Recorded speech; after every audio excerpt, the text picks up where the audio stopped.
Bon, quand on va tout le monde, je vois Tov. Aujourd'hui, Zain Iyar, lundi, on attaque sur les parachiotes, Acharemot, Kedoshim. Tout le monde est là, mais c'est pas grave, on commence quand même. Top. Aujourd'hui, on va prendre un sujet très important. Tov, tout le monde.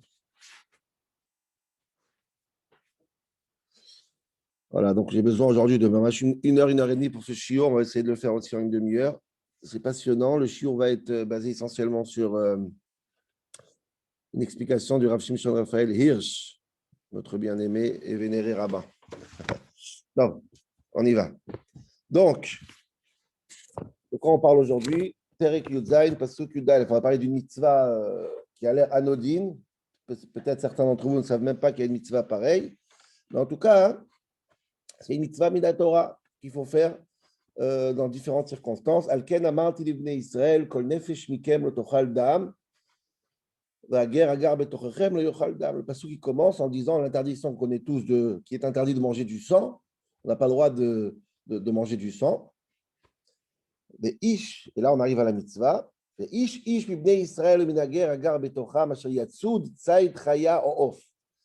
quelqu'un d'entre nous est le guerre, tu vas chasser, la chasse. Tu vas chasser un animal ou un oiseau. Donc on parle des animaux qui sont des animaux de chasse. Quand on dit chasse, d'après la Torah, c'est des animaux qui sont pas dans les maisons, ils ne sont pas dans les fermes, ils sont pas dans les. C'est des animaux qui sont à la liberté. Donc les oiseaux. Et dans les animaux goufa, il y a deux sortes d'animaux. Les animaux qu'on a à la maison, comme la vache, comme la chèvre, ça s'appelle behema, qu'on peut apprivoiser, qui sont là pour la maison, pour le taureau, tous les animaux qui sont là pour aider dans le. Et il y a des animaux qui sont à l'air libre, mamache. Le lion, alors, si c'est cachère, c'est le cerf. C'est tous les animaux qui sont qu'on ne laisse pas à la maison. Chayot Asadeh, ça s'appelle, les animaux du champ, de la forêt, de la liberté. C'est important que je dise ça. Et si tu arrives à chasser un de ces animaux-là, Chaya ou Off, Damo, donc, quelle est la mitzvah si tu arrives à chasser un de ces animaux? Écoutez bien, c'est hyper important. Tu dois, quand le sang va couler, tu devras couvrir le sang. Ça s'appelle kisui dam. Couvrir le sang. Tu prends la poussière et tu couvres le sang. Le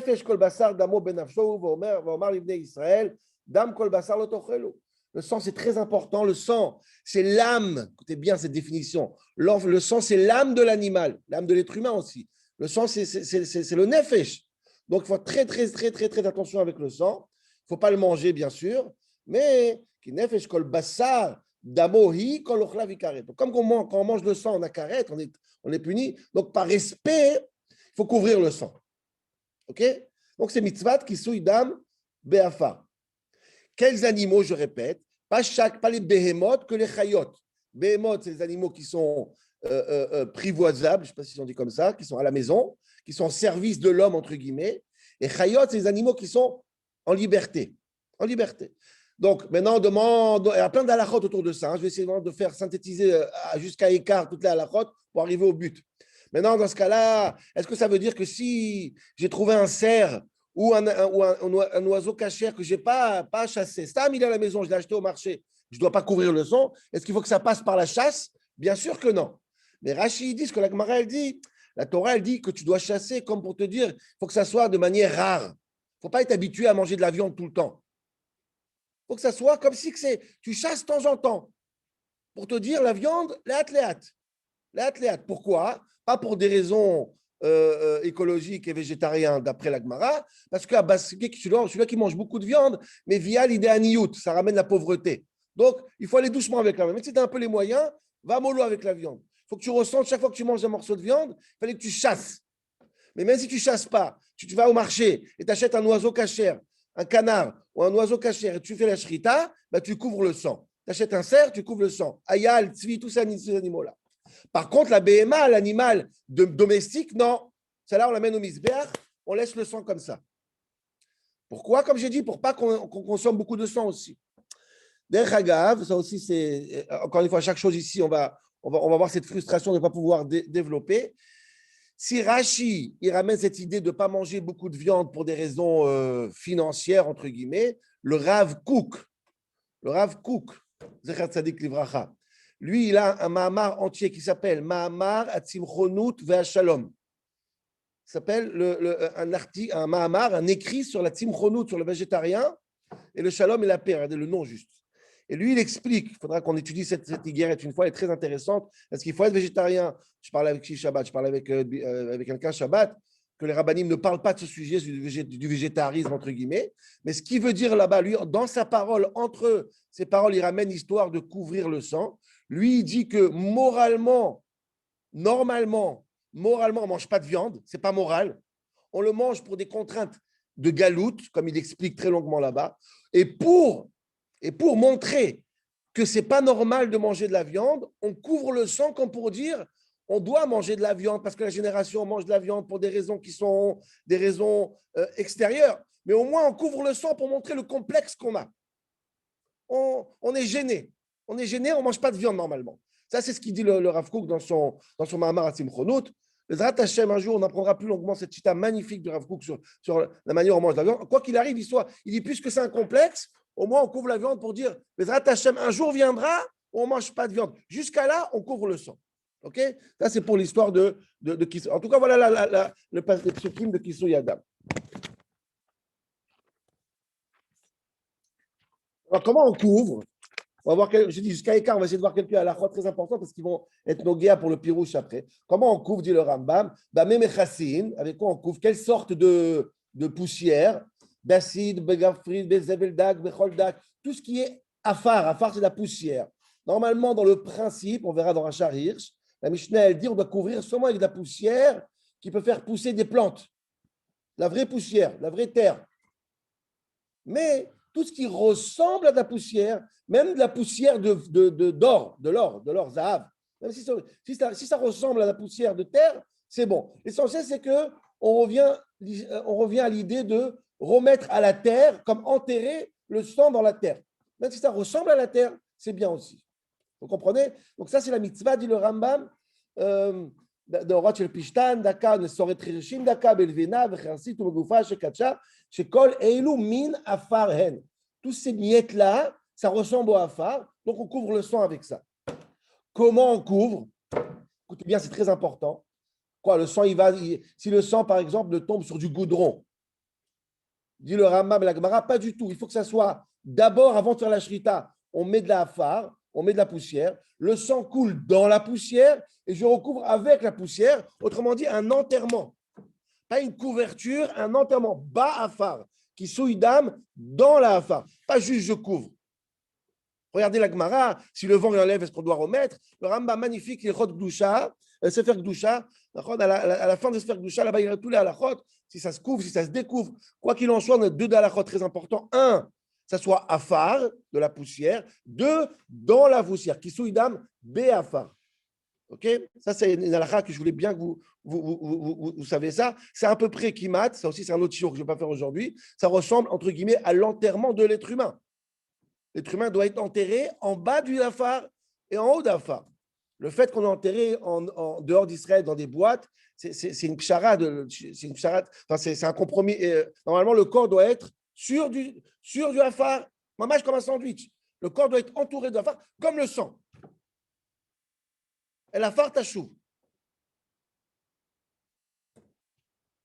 OK. Maintenant, on a compris ça à la chôte. Reste à comprendre pourquoi on fait ça. Alors, le Rav Kook, il a dit, Tzimchonut, mais bon, regarde dans le Rishonim, pourquoi on fait ça? Pourquoi on couvre le sang? Qu'est-ce qui se passe? C'est du sang. On ne le boit pas. Je comprends, mais pourquoi le couvrir? Alors, il y a deux chitotes essentielles dessus avant d'arriver au début du chio. Première chita, chita Rashbam, qui est très, très karov la pshat, comme on l'a traité. Et lui, ça a l'air dans le pasouk aussi, mais je n'ai pas le temps de le déchiffrer. Maintenant, regardez le pasouk. Ça a l'air effectivement que l'interdiction de manger du sang et la mitzvah de couvrir le sang sont reliés.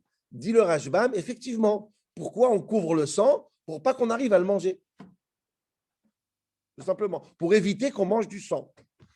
Pour ça, il dit Rashbam, qui az loyer raouya achila. Comme il y a de la poussière, c'est immangeable. Donc, tu ne prendras pas un verre pour mettre sur ta viande. C'est immangeable, c'est rempli de poussière. Ramban, Nachmani, la même chose. Ba'avour sha'adam ou nefesh. Ve'en ra'ou sheta'achel hanefesh. Shetochal hanefesh, et nefesh. Le Ramban aussi, c'est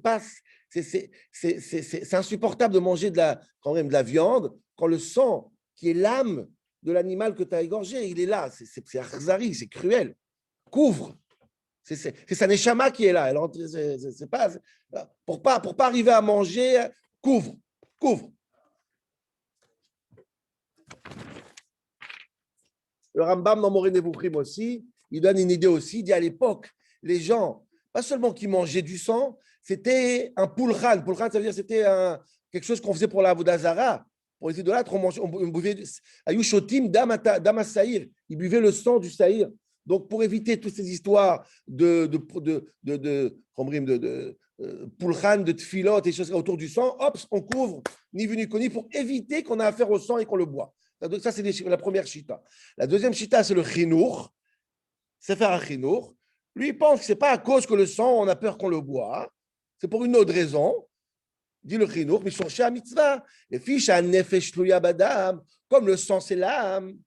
La reine Raoul a nous le chassot à nefesh l'astiro me'en roav, terem nochal abasar, qui gam beze nikna ktsat achzariut benafsho.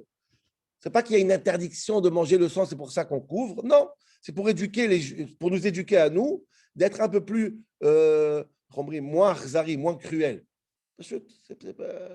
Avoir de bonnes midotes. Et la bonne mida, elle dit que quand il y a du sang, couvre-le. Les Eloï a fait. C'est chzari.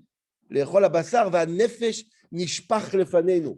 Et le nefesh, il coule devant nous. L'âme, elle coule devant nous. Ça, tu ne peux pas manger comme ça. C'est comme manger gdi bachalav imo. C'est chzari. C'est cruel. OK? Donc, on a deux avis. Soit pour éviter de le manger, soit pour nous faire des bonnes midotes. Ça, c'est à peu près les deux écoles qu'il y a autour de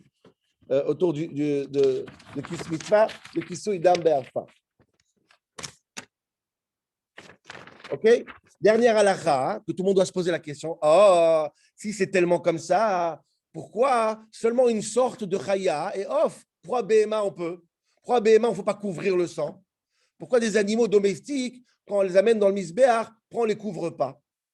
Si c'est pour éviter de les boire, si c'est pour éviter d'être cruel, on aurait dû couvrir tout. Pas que chaya et off, BMA aussi. Dit Ramban Nachmani, très important parce qu'il va être la source de ce qu'on va dire tout de suite dans quelques minutes. Dit Ramban, quand le sacrifice il est ramené dans le temple et le sang coule sur le tabernacle, sur le misbéach, là il n'y a pas besoin de couvrir.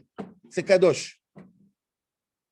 Par contre, chaya et off, les oiseaux et les ophotes, les oiseaux et les chayot et les animaux qui sont en forêt, ils n'étaient jamais dans le temple. 99% des chayot et des ophotes on fait à la maison. 99% des oiseaux, on ne faisait pas au Beth Amikdash. Il y a seulement deux sortes, et même ceux-là, on ne les égorgeait pas. En général, on les fait à l'abattoir, ici en Normandie, à Lisieux, ou à Paris, ou en Argentine, ou en Pologne. Les behemoths sont en général à 96% sur le temple. Quand c'est sur le temple, on ne couvre pas. Quand c'est à la maison, on couvre. Le sang qui coule sur le temple, non. Le sang qui coule à l'abattoir chez le shochet, ça oui. Voilà, il est quart, on a fini toute la halachot, maintenant on va expliquer un petit peu. On a compris Ba'afar, on a compris qu'il ne faut pas être cruel, on a compris que si c'est dans le temple, on ne couvre pas, et on a compris que la mitzvah, on fait une bracha dessus, Baruch Ata Hashem, al kisui dam be'afar, je couvre le sang pour essayer de voir des bonnes midotes, etc., etc. OK? Ça, c'est la mitzvah. J'espère que j'ai dit l'essentiel. Maintenant, je voudrais ramener deux pirushim, deux explications incroyables à Botaï. On va sortir un peu de la halacha pour essayer de comprendre la marshava, l'idée extraordinaire qui se cache derrière le chiyuv, l'obligation de couvrir le sang qui coule. C'est nifla. Premier pirouche, c'est un pirouche chassidique du rabbi de Lubavitch. Et le deuxième pirouche, c'est le Rav Shimshon Raphaël Hirsch. Et c'est cruel qu'il faut le faire en moins d'un quart d'heure, mais c'est comme ça, on va essayer de le faire. Le premier pirouche, celui du rabbi, lui, il veut dire comme ça. Il reprend le Ramban. Il dit, tu sais ce qu'il dit le Ramban? Le Ramban, il dit que le sang qui coule dans le misbéach, ça non, on ne couvre pas. Le sang qui coule dans l'abattoir chez le shochet, ça oui. Pourquoi? Réponse, magnifique. C'est quoi le sang? Qu'est-ce qu'a dit la Torah? Qui Adam ou hanefesh. Le sang, c'est l'âme. Le sang, c'est la neshama. Le sang, c'est la chayout. Dit le Rabbi, chaque mitzvah qu'on fait, chaque action qu'on fait, il y a l'action, le maasé, et il y a l'âme de l'action, la chayout, la neshama. Chaque geste, il y a le geste et il y a l'âme du geste. Dit le Rabbi, le korban, il y en a dans le temple, il y en a à l'extérieur du temple.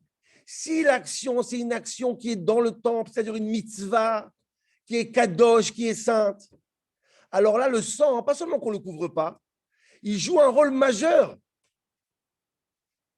Au contraire, la chayout est hyper importante. L'esprit, la chayout, l'âme, on ne veut pas la couvrir, au contraire. Mets toute ton âme dessus. Je vais voir comment tout tu t'investis à 100%. Mais quand c'est une action qui est en dehors du temple, pas forcément cachère, pas forcément à 100%, là, il faut couvrir. Autrement dit, même quand tu fais une avéra, entre guillemets, au moins fais-le sans dame, sans ton sang, sans chayout. Couvre-moi, cache ton excitation, cache-la, couvre-la. L'excitation, elle doit être que dans les choses qui sont positives. Même si tu arrives à faire des choses négatives, au moins, cache-moi le sang. Comme ça, il explique le Ramban, Nachmanide. Karev, c'est la misbeach, dit Ramban. Si c'est Karov, la misbeach, alors le dam, il faut le voir. Montre-moi le sang. Toutes les mitzvot, ça doit être avec kavana. Et si c'est dans ton jardin, bassar, ta'ava, comme ça la Torah, elle appelle la viande qu'on mange en dehors du temple. C'est de la pulsion. C'est du kiff. Ça, le sang, je ne veux pas de sang dans ça. Je ne veux pas de sang. On sait très bien, j'ai fait un autre chiot, on sera jugé après 120 ans, à part les actions, pas seulement le quoi, surtout le comment on a fait les choses. Et le comment, quand c'est en dehors du temple, je ne veux pas de sang, je veux que tu me couvres ça. Fais ça parce que tu es obligé de faire. Tu es obligé de travailler, on travaille. Tu es obligé d'avoir des contacts avec certaines personnes qui ne sont pas du tout des gens de la choule. Fais-le. Des gens qui sont, entre guillemets, mais enlève le sang. Techassé et ta dame. Couvre-moi ce sang. Sois complexé en même un peu. Et Mishek Faoshet, ça s'appelle, comme si on te force. On doit faire des choses à l'extérieur de Beth Midrash et de la choule, parce qu'il faut les faire, mais le sang, je ne veux pas le voir. Comme ça dit le Rabbi. Maintenant, on va voir Shimshon Raphaël Hirsch. Aïe, aïe, aïe, aïe, aïe, aïe, aïe, Shimshon Raphaël Hirsch. Incroyable. Avant de dire Shimshon Raphaël Hirsch, je vais vous faire remarquer une Gemara Nifla pour vous montrer que l'histoire du sang, c'est pas juste le sang. Une Gemara dans Shabbat incroyable. La Gemara dans Shabbat, elle demande une question. Vous allez voir que c'est fondamental pour toutes les mitzvot. Demande à Gemara, est-ce que j'ai le droit de compter de l'argent face aux bougies de Hanouka? Et les bougies de Hanouka, il fait sombre, il n'y a pas de lumière. Et j'ai de l'argent, je veux compter. Est-ce que je peux utiliser la lumière des bougies de Hanouka pour voir combien d'argent j'ai? Et la Gemara, non. C'est bizoui mitzvah. C'est comment on dit, ça ne se fait pas pour les bougies de Hanouka, c'est bisayon, c'est honteux. D'où on apprend ça, pour être bref? D'où on apprend ça? On apprend ça du sang. De la même manière que le sang, il faut respecter. Alors les bougies de Hanouka, il faut respecter. Où il faut respecter le sang? Dit la Gemara. Il y a marqué dans le Passouk, quand tu fais le korban et le sang il coule, comme on a appris aujourd'hui, Vechisao, tu dois le couvrir. Dit la Gemara, comment on couvre? C'est une autre halakha très importante. Tu dois le couvrir comme tu l'as égorgé. Ça veut dire, tu l'as égorgé avec la main, tu couvres avec la main, pas avec le pied. Tu vois, tu te prends pour qui? Comme si c'est quelque chose de mitzvah importante. Dit la Gemara, de la même manière que le sang, quand il faut le couvrir, il faut le faire avec sa main, avec respect. De la même manière, les bougies de Hanouka, c'est une mitzvah, il faut la respecter. Tu n'utilises pas la bougie pour faire des ch'touillottes. Et dit la Gemara, pas seulement ça, est-ce que j'ai le droit d'utiliser les décorations de la soukha? J'ai besoin de décorations de la soukha pour faire autre chose. Les guirlandes, j'ai besoin des guirlandes pour chez moi. Dit la Gemara, non. Conclusion de la Gemara, pourquoi? Comme le sang aussi. Là, la Gemara dit une phrase incroyable. Avoua de kulhu dam. Le père, comment on dit le père? Le papa spirituel de toutes les mitzvot de la Torah, c'est qui? C'est le sang. Autrement dit, toutes les mitzvot de la Torah qu'il faut respecter, d'où on apprend? De notre cher père, la mitzvah par excellence, le prototype paternel, le sang. Ah, vous voyez, c'est une barre dans Shabbat. Donc, on voit que mitzvah d'âme, ce n'est pas juste notre mitzvah à nous. On apprend la mitzvah quelque chose qui est très, très important, que toutes les mitzvahs sont reliées à ça. Donc, c'est fondamental. Maintenant, je reviens à Rachar Hirsch. Donc, qu'est-ce qu'on apprend de ce sang? Alors, on y va. C'est magnifique, Pachout. Mais Rachar Hirsch, il a un petit morceau ici dans la paracha. Il a un immense morceau dans Sefer Bereshit et encore un petit morceau dans Sefer Bereshit aussi. Donc, je vais essayer de faire le triangulaire pour prendre toute sa chita autour de ça. Mais c'est magnifique. Et le simple geste de couvrir du sang d'un animal, en vérité, c'est l'ADN même de l'être humain par rapport à l'animal. Il dit comme ça. Je vais dire quelques mots pour me remettre dans tout ce que j'ai lu hier et après, je vais lancer en français. Il dit comme ça. Où tu es, mon ami? Il dit comme ça. Le principe de couvrir le sang, écoutez bien, parce qu'il faut couvrir les animaux, pas apprivoiser les animaux de la forêt, il faut les couvrir.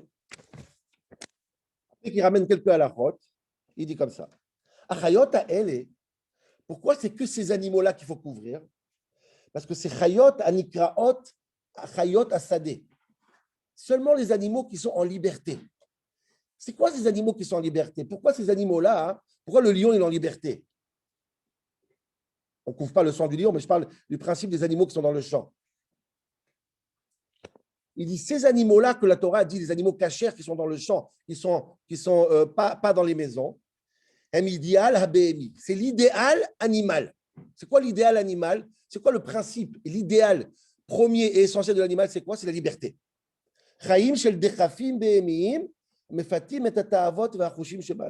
L'animal, c'est quoi l'animal? C'est quelqu'un qui se prive de rien. L'animal qui est dans les champs, dans les forêts, il est symbolique de quoi? De je fais ce que je veux, où je veux, sans patron, l'anarchie totale. C'est ça l'animal qui est dans les champs. C'est pour ça que la BMA, les animaux qui sont dans les maisons, comme la chèvre, le taureau, la vache, qui sont au service de l'homme, ils ont une autre mentalité. Eux, ils sont là, même les chevaux, je pense. D'accord? Mais eux, ils ont un principe de quoi? De servir l'homme. Les animaux qui s'appellent chayot, qu'on parle, c'est animaux que à 99%, ils sont libres. Par idéologie, ils sont libres, pas seulement par nature. Mouvan Eifo, je continue quelques lignes, après je dis par cœur. Dit le Rachar Hirsch, je comprends de là. Incroyable. Prends ces animaux de la forêt. Ils sont mis dans ton assiette pour les manger.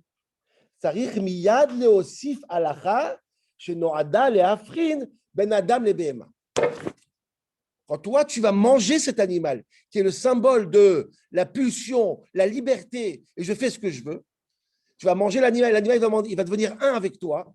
Je suis obligé de mettre un frein à cette symbiose-là entre l'homme et l'animal. Je vais expliquer. Il faut qu'il y ait une différence au moins. Pourquoi? Parce que sinon, je vais devenir un animal moi aussi. Et d'ailleurs, c'est incroyable, dans Bereshit, l'homme et l'animal ont le même nom. Nefesh Chaya. L'homme s'appelle Chaya. Vayehi, les Nefesh Chaya. Donc, comme l'homme et l'animal, dit le Rachar Hirsch, ils sont très ressemblants. Mamash, les deux viennent de la terre, on va voir tout de suite. Donc, je suis obligé de montrer à ce moment-là, quand je coupe l'animal pour le manger, je suis obligé maintenant de mettre un frein à cette symbiose, de mettre une différence, de mettre en évidence une différence. Alors, quelle différence entre l'animal et l'homme dans la création? Là, je vais dire par cœur. L'animal, comme toute la nature et comme l'être humain, viennent de la terre.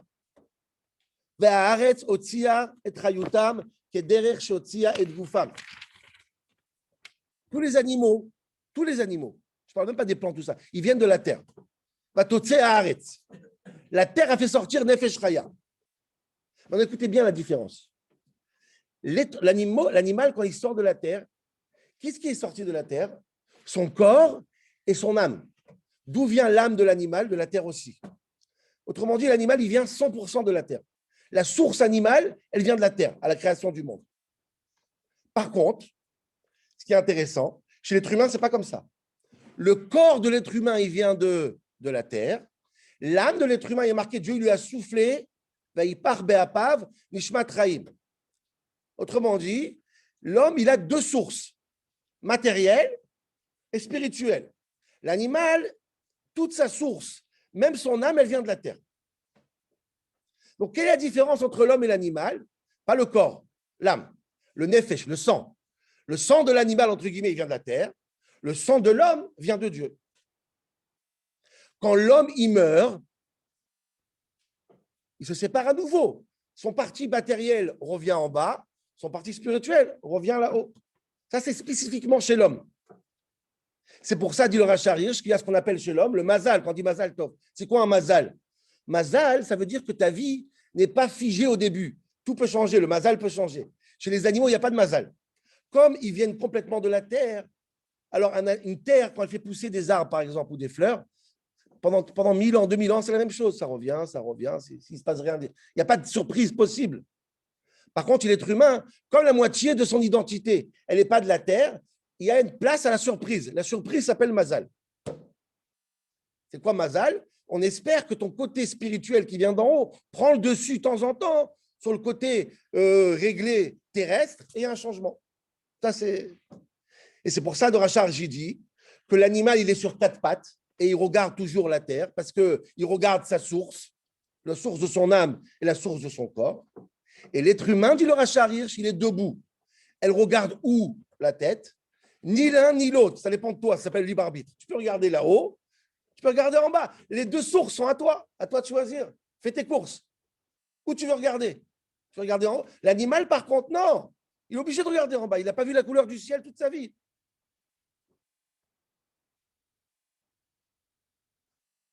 OK? Dit le Rachar Hirsch.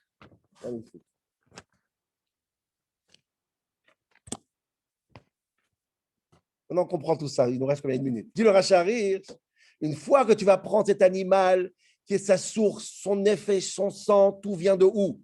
De la terre, et tu vas le manger. Dis le Rachar Hirsch, la Torah est obligée de te dire, écoute bien, cher ami, l'être humain, quand tu vas rentrer l'animal à l'intérieur de toi, n'oublie pas qu'il y a une différence majeure entre toi et lui. Toi, même quand tu manges un animal et tu t'appelles comme l'animal, toi, tu as une source qui vient de là-haut. Lui, il est complètement matériel. Et pour les hadgish, dit le Rachar Hirsch, pour montrer cette différence essentielle, qu'est-ce qu'on fait? On prend le sang et on l'enterre. Comme pour dire à l'être humain, n'oublie pas que lui, sa neshama, elle vient d'en bas. On enterre le sang. Pas on couvre le sang. Bafar, on enterre en bas. C'est un match d'enterrement.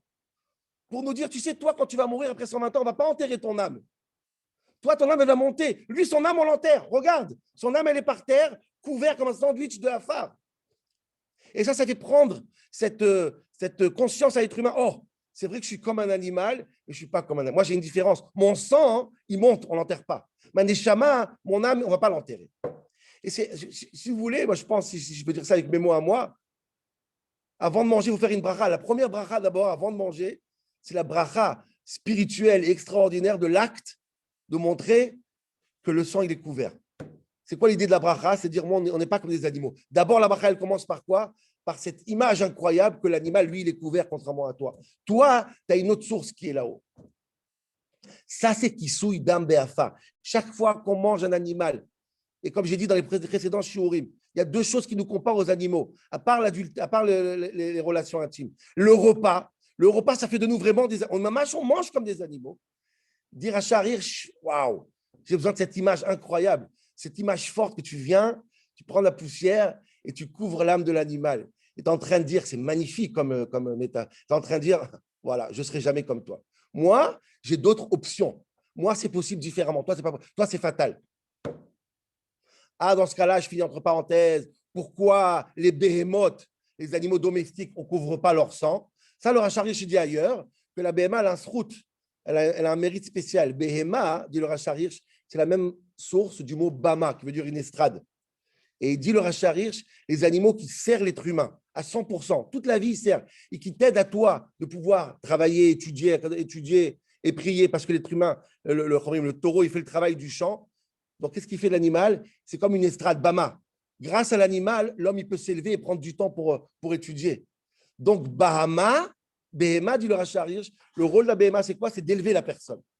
Le rôle de la Chaya, au contraire, c'est de mettre la personne vers le bas. Donc la Béhéma, elle a un statut différent. Mais la Chaya, avant de la manger, Il faut regarder le sang dans les yeux et dire, moi, je ne serai jamais comme toi et toi, tu ne seras jamais comme moi. Voilà, Rabotai. J'ai dit, Khazak. c'était saignant, ouais. Khazak, grand chiot. Khazak.